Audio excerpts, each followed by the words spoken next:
सोच लीजिए जरा सा, पढ़ाई के समय सबसे बड़ा तुम्हारा दुश्मन क्या है? पढ़ाई के समय, अध्ययन के समय आपका सबसे बड़ा दुश्मन क्या है? और वो है आपको एकाग्र न होना, आपका ध्यान एकाग्र नहीं होना सबसे बड़ा दुश्मन है। अभी का जो समय खर्च हो गया है वो फिर आपके जीवन में नहीं आएगा। दुनिया के सबसे मूल्यवान कोई वस्तु है तो वो है अभी का समय। समय की बर्बादी मतलब अपने आप की बर्बादी। समय को नष्ट करने का मतलब अपने आप, अपने जीवन को नष्ट करना, अपने जीवन को बर्बाद करना, अपने जीवन को समाप्त करना और भगवान के प्लान को चौपट करना। भगवान ने आपको कुछ सोच समझ कर यहाँ धरती पर भेजा है कि जाओ मानव, और मानव लोक में जाकर के मानव की सफल होने के लिए काम करो। अब तुमने उस ढंग के कोई काम किया ही नहीं। अध्ययन के समय जब बैठते हैं तो कलम खराब हो जाता है, कॉपी खत्म हो जाती है। 23 घंटा और कुछ काम करोगे ना, तुमको प्रॉब्लम नहीं आएंगी, आएंगी नहीं। लेकिन जैसे ही पढ़ने बैठोगे, जैसे ही लिखने बैठोगे, हाथ अंगुली में दर्द हो जाएगी। पता है ना, बहाना बहाना बहाना। जो मुसीबत में भी संघर्ष करता है वही आगे बढ़ता है। जो मुसीबत में भी संघर्ष करता है वही आगे बढ़ता है। डॉक्टर एपीजे अब्दुल कलाम को जानते हैं आप लोग?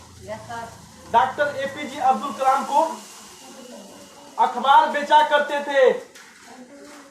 उनके घर में उस जमाने में पहले सभी लोगों के घर में बिजली नहीं हुआ करती थी। आज तो लगभग सब लोग घर में है ना दीदी। आज के जमाने में सब लोगों के घर में बिजली है, लेकिन उस समय सब लोगों के घर में बिजली नहीं थी। उस जमाने में डॉक्टर एपीजे अब्दुल कलाम, जिसे मिसाइल मैन के नाम से जानते हैं, मिसाइल बनाने का श्रेय किसी को दिया जाता है तो किसको? डॉक्टर एपीजे अब्दुल कलाम को। और जानते हैं वो अखबार बेचते थे, अखबार। वो जाति से क्या थे? हिंदू धर्म के, मुस्लिम धर्म थे। और अखबार बेच करके शाम जब होती थी तो पढ़ने दिन भर तक अखबार बेचते थे, और शाम में रेलवे स्टेशन पर जाकर के, रेलवे स्टेशन के लाइट वहां जलती हैं, वहां बैठकर पढ़ाई करते थे। और हमारे देश को सौभाग्य हुआ, उनको एक दिन राष्ट्रपति बनाया गया।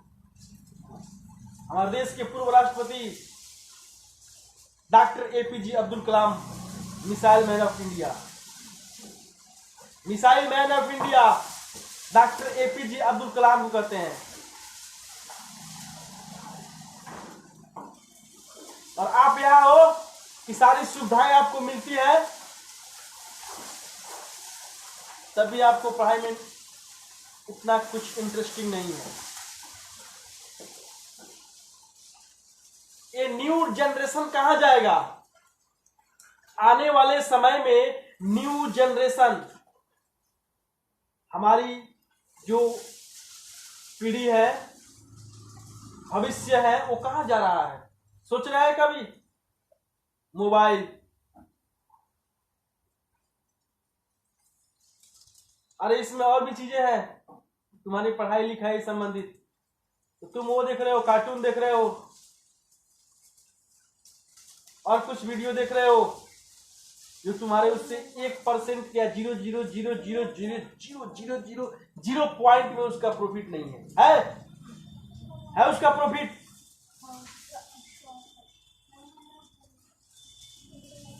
जो धनवान व्यक्ति होता है ना, वो इंटरटेनमेंट नहीं करते हैं। ध्यान दिए कभी इस बात पर गौर किए हैं? जो सफल व्यक्ति होते हैं ना, वो कभी जो सफल व्यक्ति होते हैं वो कभी मनोरंजन, इंटरटेनमेंट इत्यादि नहीं करते हैं, नाच बाजा इस तरह कोई भी सर्कस खेल नहीं देखते हैं। वो ज्यादातर अपना समय कहाँ खर्च करते हैं? ज्यादातर वे अपना समय खर्च करते हैं learning. No learning no earning, no learning no earning, earning learning after earning. You understand? समझ रहे हो मैं क्या कह रहा हूं? पहले सीखते हैं पैसा कमाने का स्किल, पहले सीखते हैं पैसा कमाने का स्किल, मतलब कैसे पैसा ज्यादा से ज्यादा आए। हम कहते हैं, बहुत ऐसे लोग से सुने होंगे आप, कहते हैं अरे आज संडे, आज क्या करना है, आज शनिवार है, आज फलाना दिन है, आज चिलाना दिन है, आज आराम करो, आराम का दिन है। जानते हो एक इंसान अपने जीवन में 25 वर्ष सोकर गुजार देता है। एक इंसान अगर वो 60 वर्ष जीवित रहता है तो केवल 35 वर्ष वर्क करता है और 25 वर्ष सो करके गुजार देता है अपने जीवन काल में। तो सोना ही है एक दिन, हमेशा के लिए, जब कोई तुमको नहीं जगाएगा।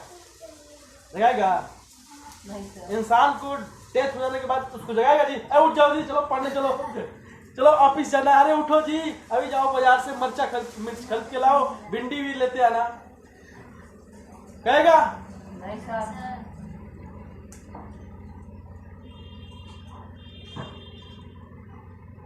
हमारे देश के महापुरुषों ने कहा, बोल गए थे स्लोगन के रूप में, आराम हराम है, आराम हराम है। जो करोड़पति है, धनवान है, सक्सेसफुल है, पता है हम लोग 8 घंटा 10 घंटा 12 घंटा मेहनत करते हैं तो कहते हैं बाप रे बाप 12 घंटा मेहनत कर लिए, है ना? अब दिन में कितना हो गया? वो लोग 18 घंटा मेहनत करते हैं और वो 30 दिन, महीने के 30 दिन अतवार को भी अपनी ऑफिस में काम करते हैं। सब लोग अपने घर पर छुट्टियां मनाते हैं, तब वो करोड़पति हैं।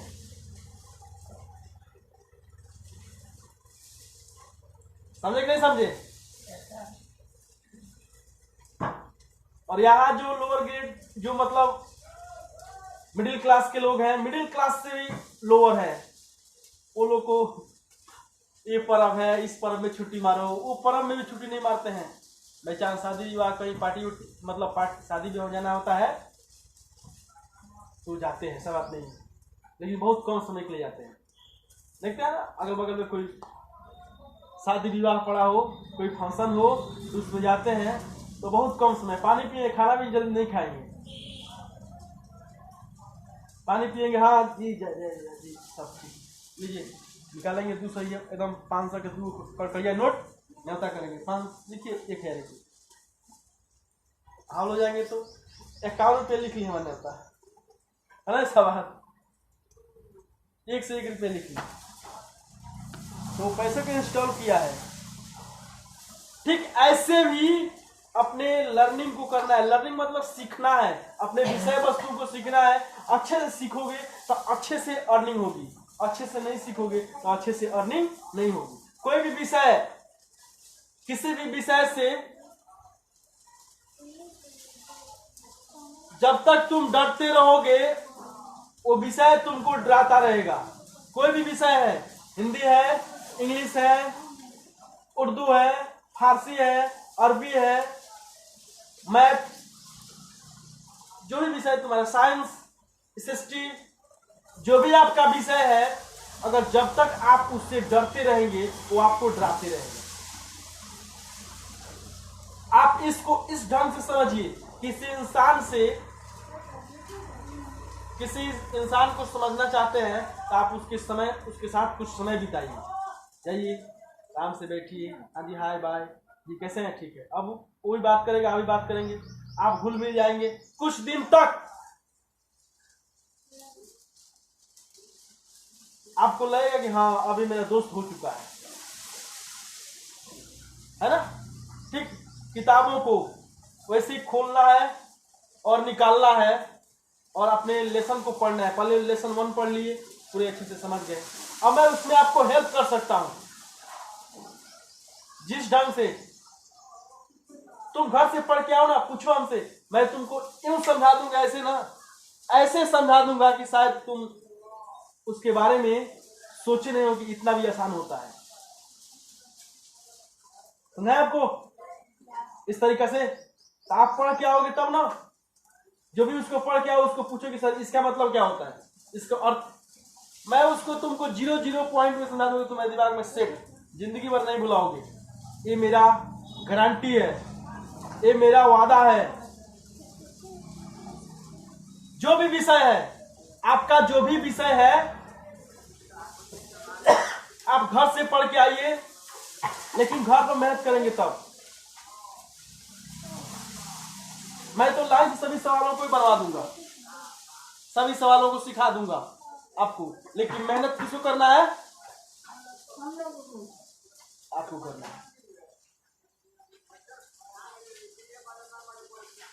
अब मेहनत नहीं करोगे तो इसके बदला में तो मैं नहीं करूंगा ना। तुम 4 घंटा 5 घंटा में जो काम नहीं बनाते हो, मैं 1 घंटे में उसको बना दूंगा। अगर तुम्हारा होमवर्क मुझे बनाने के लिए मिले, क्या समझते हो कि मैं जाके बहाना आके करूंगा? अनूप जी आज लाइन नहीं आई थी इसलिए काम नहीं बनाया, कलम कॉपी खत्म हो गया था। अरे कॉपी खत्म हो गया, लाइन नहीं आई थी, क्या नहीं हुआ था, ये तुम्हारा समस्या है। ये परीक्षा में थोड़े लिखोगे, कंपटीशन में बैठ जाओगे, जीएनबी जो भी एग्जाम में बैठोगे, कॉम्पिटिटिव एग्जाम में, तो थोड़े लिखोगे हाँ जी मैंने पढ़ाई नहीं किया है, मेरे घर लाइन नहीं आई थी, बिजली नहीं आया था, ये नहीं हुआ था, वो नहीं हुआ था, ये लिखोगे?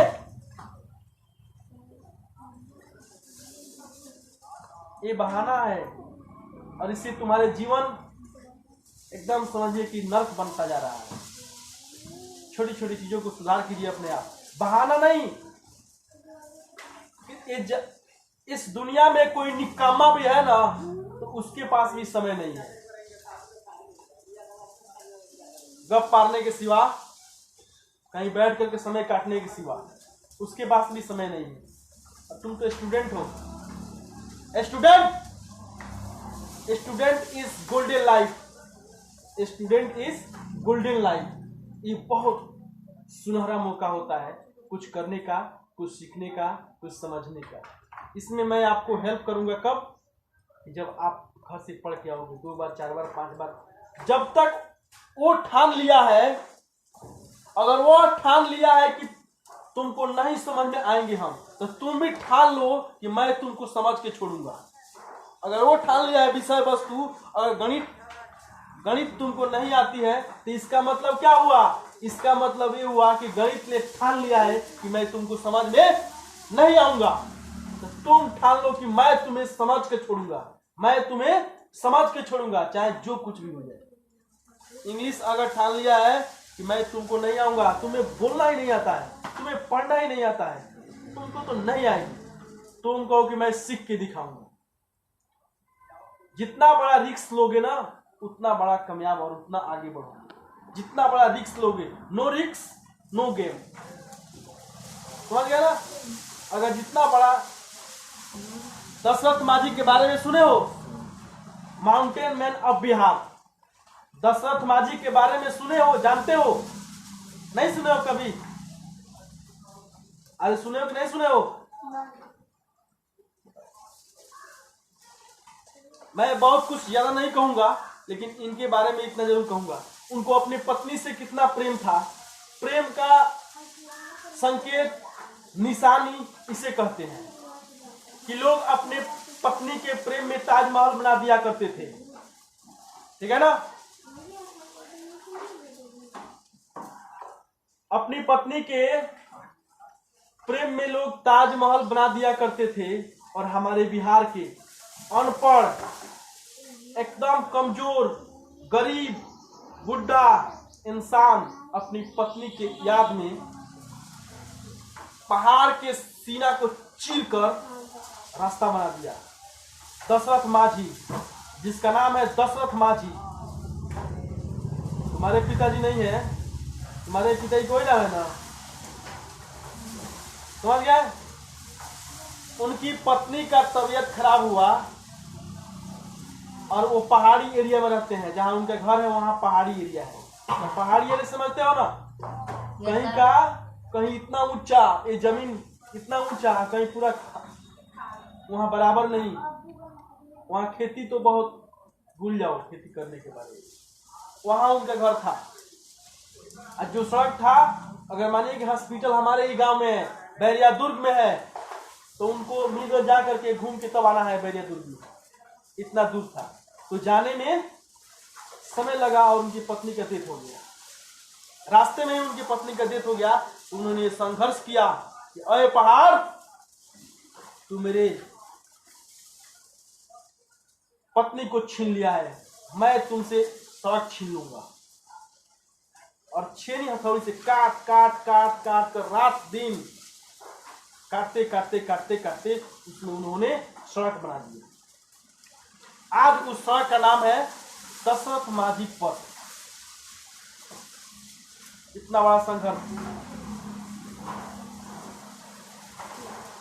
उस समय जब वो काम करते होंगे तो कोई कहता है दशरथ पगला गया, ये कहता है ना जी। तो इसका मतलब है तुम जब तक इससे हट के काम नहीं करोगे ना, तब तक तुम्हारा नाम नहीं होगा। जो जितना बदनाम होता है उतना उसी का नाम होता है।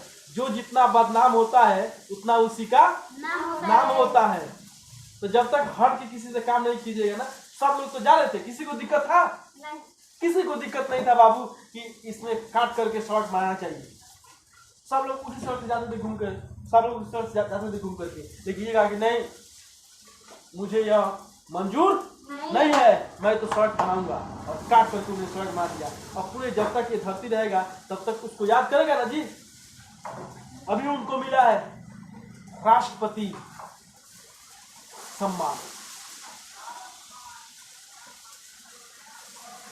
समझ गए? पद्म विभूषण दशरथ माझी को मिला है। बताइए, जो पढ़े लिखे बहुत बड़े बड़े ज्ञानियों को नहीं मिलता है। जो सबसे श्रेष्ठ होते हैं, जो समाज के लिए बहुत श्रेष्ठ कार्य करते हैं, उनके लिए यह मिलता है। वो मिल जाने के बाद उसमें फायदा है। कितना फायदा है? आप कहीं भी इंडिया में कहीं भी जाओगे, विदेश में कहीं भी जाओगे, फ्री में जाओगे। किससे? एयरप्लेन से। खर्चा पूरा फ्री, खाना पीना रहना सोना सब फ्री। कहीं यात्रा करोगे तो उसके बाद फर्स्ट क्लास के ट्रेन से जाओगे तो फर्स्ट क्लास का एसी फ्री, एसी वाला। उसके बाद पेंशन के रूप में आपको कम से कम 1.5 लाख रुपया मिलते रहेगा।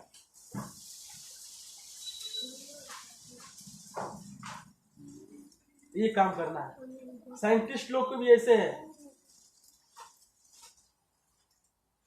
जो गुणवान व्यक्ति होता है, राजा का केवल उसका स्वागत सत्कार कहां तक होता है? उसके राज्य तक, है ना? उसके राज्य तक केवल उसका स्वागत सत्कार होता है। लोग प्रणाम करते हैं, नमस्कार करते हैं, सलाम करते हैं। लेकिन जो एक गुणवान व्यक्ति होता है, जो एक श्रेष्ठ व्यक्ति होता है, जो एक शिक्षाविद होता है, जो शिक्षक होता है, जो ज्ञानी होता है, उनके पूरे विश्व में जहां सूरज निकलता है और जहां तक सूरज डूबता है वहां तक उनका सम्मान होता है। तो बच्चों, मैं आप लोगों से यही आशा करता हूं कि आप लोग इस पर काम करेंगे। सफल होने के लिए काम करना पड़ेगा। जीवन में याद रखना, 2 पार्ट्स होते हैं, हेड और टेल। समझ गए ना? हेड और टेल। आपने तो बचपन को यूं ही बिता दिया है खेल खेल में, लेकिन 2 चीज आपके पास समझदारी के साथ बाहर निकलेंगी, और वो क्या है? पता है क्या है? एक है जवानी, एक है बुढ़ापा। जवानी में काम करोगे, बुढ़ापा में आराम करोगे। जवानी में काम करोगे तो बुढ़ापा में आराम करोगे, और जवानी में आराम करोगे ना तब बुढ़ापा में काम करना पड़ेगा। ध्यान रखना इस बात का। मैं कितने गर्व के साथ कह रहा हूं आपसे कि 2 चीज जीवन में है, एक जवानी, एक बुढ़ापा। जवानी में काम करोगे तो बुढ़ापा में आराम करोगे। आज जवानी में आराम करोगे तो बुढ़ापा में काम करोगे। अब आप पर डिपेंड करता है कि आप किस में काम करना चाहते हैं, किस में कंफर्टेबल है। तो याद रखना, जो हैबिट रहता है वो बदलता नहीं है, जो जिसका नेचर रहता है बदल जाएगा जी। जो जवानी में आदत रहेगा वो बुढ़ापा में बदल जाएगा, नहीं बदलेगा। बुढ़ापा में माया और अंत, बुढ़ापा में काया और अंत में माया किसी का साथ नहीं देती है। इस बात का ध्यान देना, कभी मेहनत करना पड़ेगा। जवानी में काम करोगे तो बुढ़ापा में आराम करोगे, जवानी में काम करोगे बुढ़ापा में आराम करोगे। अब जवानी में आराम करोगे तो बुढ़ापा में काम करोगे। मेरे कहने का मतलब अभी से सीख लोगे, समझ लोगे। जब जवानी में जवान रहोगे 40 वर्ष तक, खिंच खाच के 40 वर्ष तक इसमें काम कर लोगे तो पैसा तुम्हारे पास आ जाएगा, जमा हो जाएगा। और बुढ़ापे में आराम से जय हिंद जय भारत करते रहोगे और अपना काम। तो मैं आशा करता हूँ कि इस पर विशेष फोकस कीजिए, पढ़ाई पर। कुल मिलाकर के आपको सीखने की स्किल कहाँ से डेवलप होगी? तो एजुकेशन से। एजुकेशन से आपको सीखने का स्किल डेवलप होंगी। ये विषय वस्तु गणित क्यों पढ़ रहे हैं? क्योंकि तुम्हारे माइंड ग्रोथ हो, बढ़े, सोचने की क्षमता, तर्क करने की क्षमता बढ़े, इसलिए आप पढ़ रहे हैं। नहीं तो बुद्धिमान और दिमागी तो जो नहीं पढ़े लिखे वो भी हैं। कुछ लोग ऐसे भी हैं कि हाथ है वो जोड़ देंगे, 5 महीने के ब्याज कितना होगा पता है आपको? बताओ। वो गणित नहीं पढ़े हैं, तभी उससे पूछो कि 5 रुपया सैकड़ा पर 5000 के 1 महीने के ब्याज कितना हुए, तो ऊपर दे बता देंगे कि 500 रुपया हुआ। तुमसे जल्दी रहती है ना जी, तुम तो काफी कम निकल के, हाँ जी PRT क्या कहते हैं, मूलधन गुणे समय गुणे दौर बटा समय निकालोगे ना, और तुरंत बता दिया तो तुमसे तेज हो गया। लेकिन जब ई बता देगा तो ई कहिएगा, ए हमारे बाबू आ जा इधर और थोड़ा ई बता दीजिए, क्या x + 3 बराबर 9 होता है, इसका x का मान 6 होगा। कैसे है तुम बताओ हमको? तू पढ़ा लिखा नहीं तो कैसे बताएगा? तब वो कहेगा अरे हम पढ़ ले भाई थोड़े, वो अपने साबित कर दिया। इसलिए तुम पढ़ो, समझो, सही से बाबू। इसलिए मैं इतना मोटिवेट करता हूँ, नहीं तो अभी सवाल को बनाया होता ना। चलिए मैं ऐसा करता हूँ कि आप लोग